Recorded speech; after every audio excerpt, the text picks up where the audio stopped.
Fun भी होगा, मस्ती भी होगी। स्वागत है आपका अपने YouTube चैनल जीएसटी विद साहिल में, जहां आज हम आपके लिए लाए हैं एक बहुत ही इंपॉर्टेंट वीडियो जिसका टाइटल आपने थंबनेल में देखा ही होगा।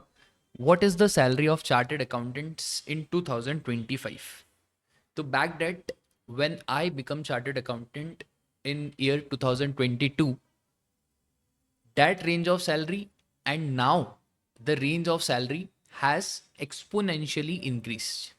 So in this video, we will be talking about what is the salary of chartered accountants in 2025, what Big Four offers, what are the industry standards, and at the end, I will be revealing my salaries and also what is the stipend to the articles if they are doing articleship in Big Four or they are doing articleship in the firms other than Big Four. तो video शुरू करने से पहले अगर हमारे channel ने आपकी life में कोई भी वैल्यू एडिशन करा है तो सब्सक्राइब के बटन को फटाफट से दबा दो ताकि आपको ये सीए रिलेटेड वीडियो और स्पेसिफिकली जीएसटी रिलेटेड वीडियोस का नॉलेज आपको मिलता रहे। चलो शुरू करते हैं भाई।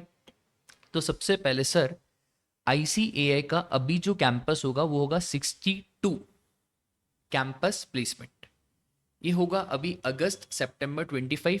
जैसे ही मई 25 वाले बच्चों का रिजल्ट आएगा और बहुत सारे बच्चे चार्टर्ड अकाउंटेंट्स बन जाएंगे तो आईसीएआई अपना कैंपस प्लेसमेंट लॉन्च करेगा। उसके पहले ही आईसीएआई एक ब्रोशर लॉन्च कर देता है कि कंपनीज के लिए क्या क्या गाइडलाइंस है। उस ब्रोशर के अकॉर्डिंग अगर हम देखें तो सर ये हो गए हमारे टीयर 1 सिटीज़, बड़ी बड़ी सिटीज़, अहमदाबाद, बेंगलुरु, चेन्नई, हैदराबाद, जयपुर, कलकत्ता, मुंबई, न्यू दिल्ली और पुणे। इधर डे प्रीमियर, ये जो डे रहता है ना वहाँ पे वड्डा वड्डा पैकेज, वड्डा वड्डा पैसा मिलता है। डे प्रीमियर में कौन सी फर्म्स आएंगी जो सीटीसी 20 लाख रुपीस। अच्छा, ये सीटीसी है, CTC is cost to the company. इसका मतलब ये नहीं होता कि 20 lakh divide by 12 will hit in to your bank account. 20 lakh का सीटीसी है, इसमें से टैक्स कटेगा, पीएफ कटेगा। ऑन एन एवरेज आप ये अज्यूम करो कि 1.3 टू 1.5 लाख रुपीस आपके अकाउंट में क्रेडिट होगा। ठीक है, रेयर केस सिनारियो में 1.25 लाख तो क्रेडिट होगा ही होगा, नो मैटर व्हाट। ठीक है sir. International posting 1 lakh per annum US dollar. इसमें दूसरी प्रायोरिटी है कि आप 15 कैंडिडेट एटलीस्ट रिक्रूट करो और सीटीसी दो 70 लाख पर एनम। अब सर ये जो डे प्रीमियर है ना, इसमें सबको मौका नहीं मिलता। इस डे प्रीमियर में जनरली वो चार्टर्ड अकाउंटेंट जिनकी रैंक आई है उनको प्रायोरिटी दी जाती है और यहाँ पे ज़्यादा कैंडिडेट भी शॉर्टलिस्ट नहीं होते। तो आप ऐसा समझो कि जिसकी रैंक आई है, and to be more precise, AIR 1 से लेकर AIR 10 तक की बात कर रहे हैं। तो जिसकी रैंक आई है वो भी 1 से 10, वो एक्सपेक्ट कर सकते हैं ऑन एन एवरेज 20 लाख या 17 lakh as the case may be. Day one sir 14 lakh से पैकेज स्टार्ट होगा और इंटरनेशनल पोस्टिंग है तो $60,000 पर एनम। एटलीस्ट 15 कैंडिडेट्स तो 12 lakh per annum. Day 2 11.5 lakh, at least 15 candidates तो 11 लाख। डे 3 10.5 लाख और एटलीस्ट 15 कैंडिडेट्स अगर रिक्रूट कर रहे हैं तो 10 लाख। फिर डे 4 9.5 लाख, एटलीस्ट 15 कैंडिडेट तो 9 लाख और day 5 sir 9 lakh per annum. ये जो डे 5 रहता है यही डिसाइड करता है ऑन एन एवरेज पैकेज कितना है। अब सर जो छोटी छोटी जगह हैं इसमें 9 लाख और भोपाल, लखनऊ, पटना यहाँ पे भी सर 7.2 लाख। इधर बढ़ाना चाहिए। बाकी ऑन एन एवरेज आप ऐसा समझो 9 से लेकर 14 लाख तक पैकेज रेंज करेगा अगर आप फर्स्ट अटेम्प्ट चार्टर्ड अकाउंटेंट से। तो ठीक है, आप अपने दिमाग में बहुत ज़्यादा हाई एक्सपेक्टेशंस मत रखना कि sir 16 lakh, 18 lakh, 20 lakh. Unless and until आपकी रैंक नहीं है तो इतना पैकेज तो नहीं मिलता है। आगे आ जाओ। अब सर ये जो एनालिसिस है ना काफ़ी शानदार है। सीए बनने के बाद आपके पास 3 फील्ड है, या तो आप प्रैक्टिस करो, या तो जॉब करो, या तो टीचिंग में आओ, बट आईडीटी को छोड़ के कुछ भी पढ़ा देना। सबसे पहले सर प्रैक्टिस। प्रैक्टिस में इनिशियल 2 साल आप ज़्यादा एक्सपेक्ट मत करो, अनलेस एंड अनटिल आपकी किस्मत, आपका जो लक है, आपका जो फॉर्चून है वो बहुत अच्छा है। सर, एक मेरे फ्रेंड है, बहुत फेमस चार्टर्ड अकाउंटेंट है, उनका जो फर्स्ट क्लाइंट था ना, उससे ही उन्हें 30 लाख रुपीस फीस मिल गई थी। सोच रहे हो आप, मतलब जॉब करेंगे तो इतनी फीस तो नहीं मिलेगी ना, बट वो all depends on your Fortune, क्योंकि फर्स्ट क्लाइंट इतना पैसा देता नहीं है। तो प्रैक्टिस में इनिशियल 2 साल इतना एक्सपेक्ट नहीं करना है। 2 साल के बाद आप 12 to 15 लाख एक्सपेक्ट कर सकते हो, 20-30% ग्रोथ, और after 5 years you can easily earn around 25 to 30 lakh. Practice में बस एक ही चीज मैटर करती है, नॉलेज और नेटवर्क। नॉलेज प्लस नेटवर्क होगा तो आप प्रैक्टिस में बहुत आगे जाओगे, क्योंकि sir client generally chartered accountant को ट्रस्ट इतनी आसानी से नहीं करता, क्योंकि भाई एक सीएस आपको सब बताना पड़ेगा, आपकी इनकम कितनी है, आपकी खेत कितने हैं, आपकी कितनी प्रॉपर्टीज है, म्यूचुअल फंड क्या है, शेयर क्या है। तो भाई थोड़ा तो क्लाइंट हिचकिचाएगा ना, कल को आपने ये डिटेल किसी और को शेयर कर दी तो यहाँ पे क्लाइंट का ट्रस्ट जीतना पड़ता है। ठीक है, एक और चीज, ऑन एन एवरेज जो ट्रेडिशनल प्रैक्टिस है उसमें अब इतना ज़्यादा पैसा रहा नहीं। ट्रेडिशनल प्रैक्टिस मतलब इनकम टैक्स रिटर्न हो गया, जीएसटी रिटर्न हो गया। अब अगर अपन इनकम टैक्स रिटर्न की बात करें तो chartered accountant charge around 1000 rupees to 3000 rupees at max. अगर अपन टैक्स ऑडिट की बात करें तो chartered accountant charge around 10,000 rupees to 50,000 rupees at max. Now talking about GST returns, तो जीएसटी रिटर्न्स है nil return, charging 500 rupees to 1000 rupees. And if there is not a nil return, उस case में एक GST client आपको 15,000 से लेकर 20,000 रुपए महीने का नहीं, साल का पेमेंट करेगा। ठीक है, ये इंक्रीज हो सकता है आपका 50,000 रुपीज पर एनम। उससे ज्यादा आप एक्सपेक्ट मत करना कि वो आपको इससे ज्यादा पे करेगा। अब आजकल प्रैक्टिस में बहुत सारी चीजें हो गई है, रेरा रिलेटेड प्रैक्टिस हो गई है, फिर sir income tax appellate authorities, appellate tribunal, जितनी भी प्रैक्टिस ये एलएलबी वाली है ना, कोर्ट वाली है, जहाँ पे हमको क्लाइंट को रिप्रेजेंट करना पड़ता है आईटी एटी जीएसटी एटी के सामने, वहाँ पे आपको मोटा पैसा मिलेगा। जो आपकी रेगुलर ट्रेडिशनल प्रैक्टिस है वहाँ पे आप इतना ज़्यादा एक्सपेक्ट नहीं कर सकते हो, और फिर सर वो सब नंबर ऑफ क्लाइंट्स पे डिपेंड करेगा। ठीक है, आगे आ जाओ। सर हमको तो जॉब ही करनी है सर, हमने सोच के रखा है कि पहले 2-3 साल जॉब करेंगे, फिर प्रैक्टिस करेंगे, फिर टीचिंग करेंगे। ये 100 में से जो 90 लोग हैं ना वो यही सोचते हैं।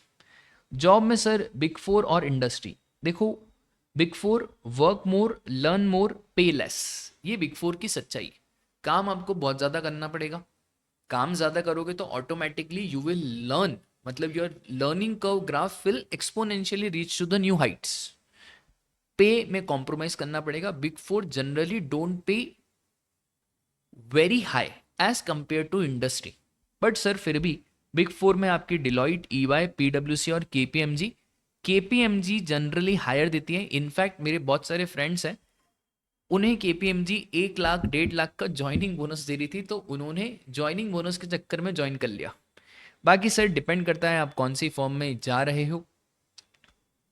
आगे आ जाओ सर, पोजीशन और सैलरी। अब बिग फोर में executive rules 9 to 10 lakh rupees, मतलब इनिशियल फ्रेशर को एग्जीक्यूटिव रूल्स मैक्सिमम 12 लाख। उसके बाद 1-2 साल के बाद, जनरली 2 साल तो लगते ही लगते, आप असिस्टेंट मैनेजर की पोस्ट पे पहुंचोगे, वहां पे 14 लाख से 22 लाख। 5 साल के बाद आप मैनेजर बन जाओगे, 25 लाख to 35 लाख। फिर उसके बाद after 10 to 15 years senior manager, associate director 35 to 40 lakhs, director 50-55, associate partner 75-80 और पार्टनर 1 करोड़ प्लस। इनफैक्ट मेरे ही रिलेशन में मेरे एक भैया हैं जो डिलॉयट ऑस्ट्रेलिया में एज ए पार्टनर काम कर रहे हैं। उनका जो सैलरी है वो 1 करोड़ से ज़्यादा है, पार्टनर लेवल पे है।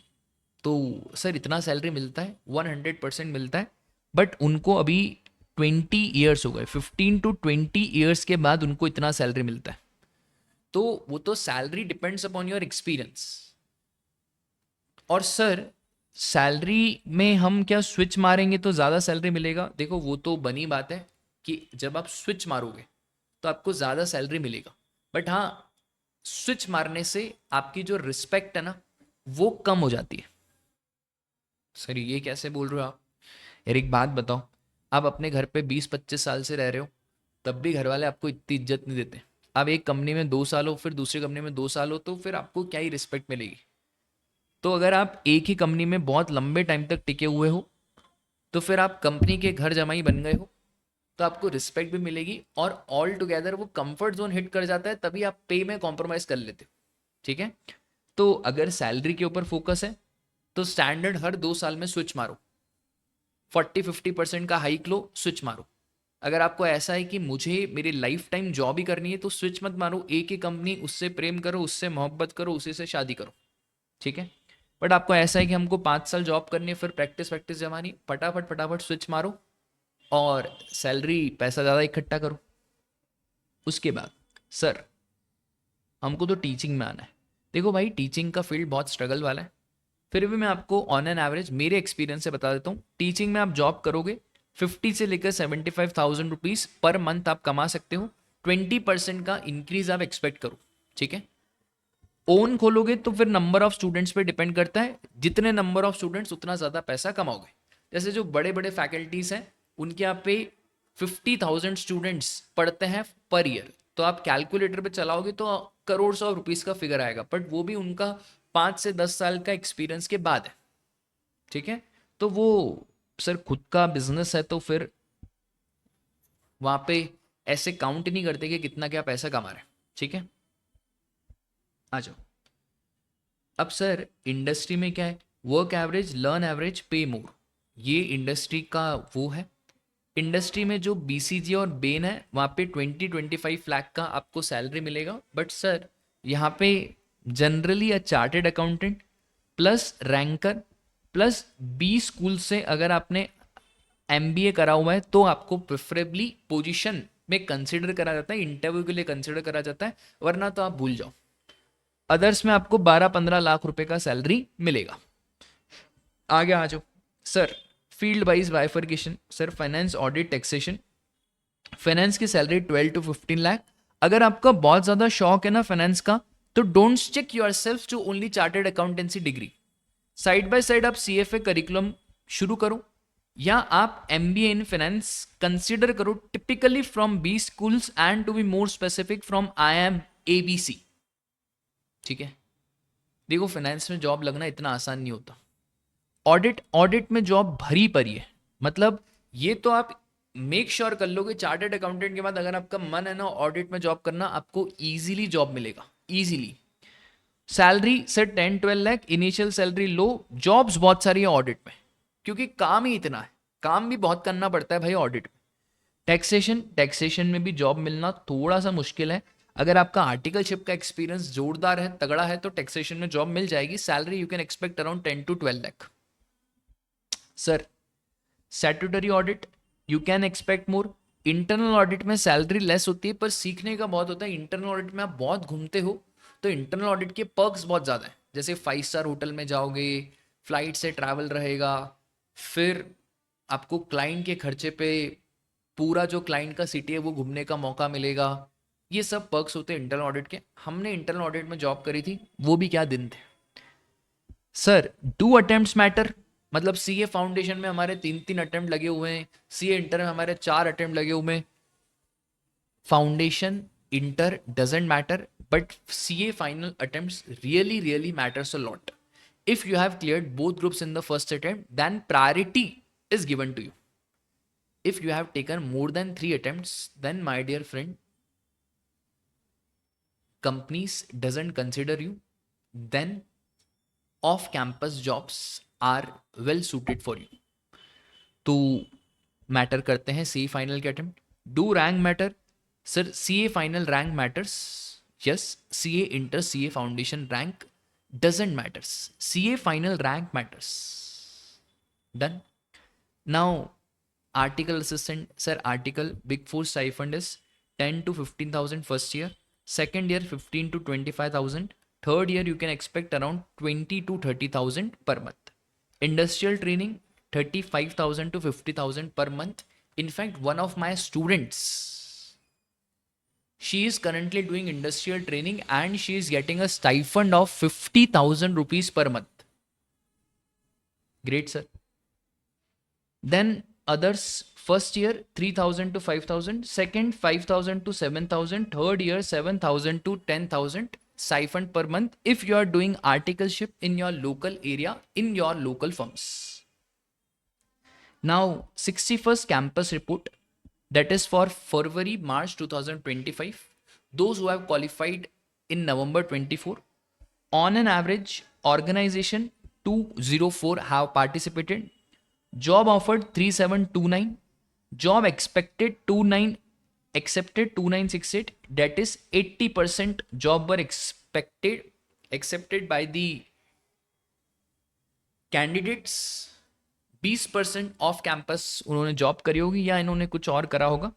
Sir what was the highest salary? तो भाई highest salary was 29 lakh per annum offered by Diego India.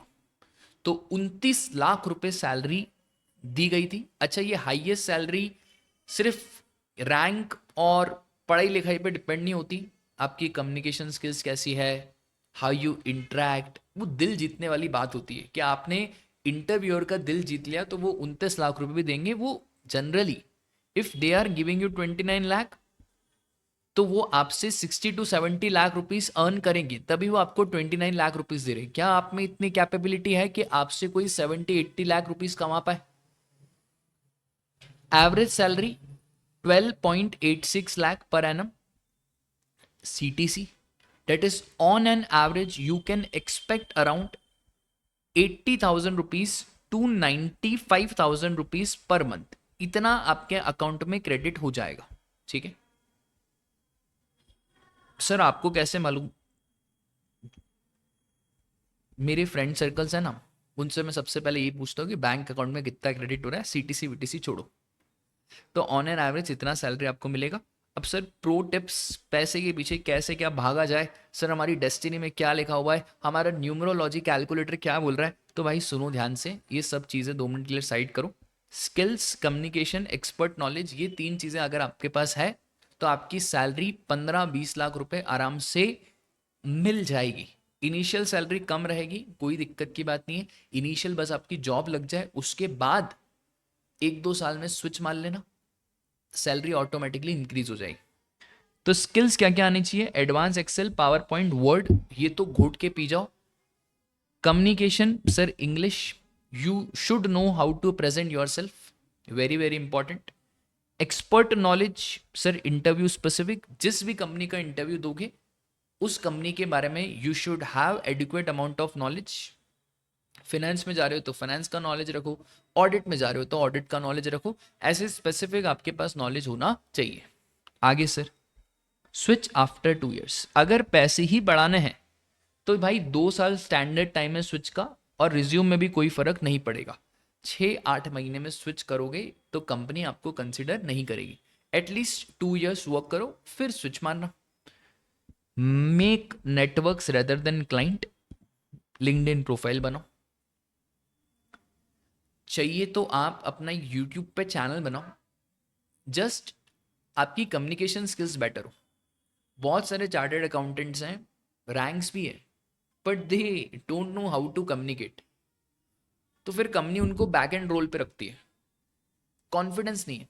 किताबों में तो बहुत कॉन्फिडेंस है, पेपर प्रेजेंट तो बहुत अच्छे से करा, but they are not speaking well. Sir वो तो आपको कम्युनिकेशन खुद ही सीखना पड़ेगा. या तो मिरर के सामने बोलो, या तो मोबाइल फोन में रिकॉर्ड करो अपने आप को, या do simple thing, make a YouTube channel. You will outshine your communication. Okay, and watch English movies rather than watching Hindi web series. ठीक है, तो ये सब हमारा पूरी चर्चाएं हमारी खत्म हुई. फटाफट से आपका एक टास्क है, do comment your name and CA, ताकि यूनिवर्स इस मोमेंट पे आपको सुन रहा है और जो आप मैनिफेस्ट करोगे वो आप जल्दी जल्दी से अचीव कर लोगे। ठीक है, वीडियो अच्छा लगा हो तो लाइक जरूर करना, अपने बहुत सारे दोस्तों को शेयर करना जिनको ये वीडियो की बहुत ज़्यादा रिक्वायरमेंट है। ठीक है, तो tata bye bye, take care, जय श्री कृष्णा।